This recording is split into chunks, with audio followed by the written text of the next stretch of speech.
Hi friends, তোমরা সবাই কেমন আছো? আমার ছোট্ট একটা মিনি ব্লগে আবারও তোমাদের ওয়েলকাম জানালাম।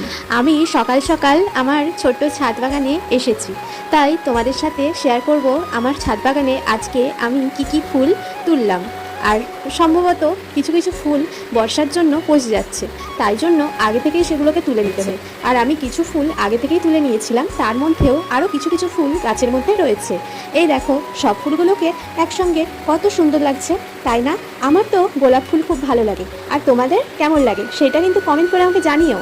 আর আমি অনেক দিন পর তোমাদেরকে এই ভিডিওটা শেয়ার করছি, তো আবারও নতুন নতুন ছাদ বাগানের ভিডিও তোমরা কে কে দেখতে চাও সেটাও কিন্তু কমেন্টের মাধ্যমে জানিও। আর বর্ষাকালে ছাদ বাগান কতটা সুন্দর লাগে, ঠিক তাই বর্ষা না এলে জানাই যেত না যে ফুলগুলো এত সুন্দর রূপ দিতে পারে। আর গাছের পাতাগুলো দেখো কত সুন্দর ঝকঝক করছে। আর এই গরমকালে তো গাছগুলোর অবস্থা বেহাল হয়ে গিয়েছিল, আর বর্ষার শুরুতে এই গাছগুলো আবার যেন প্রাণ ফিরে পেয়েছে বলে মনে হয়।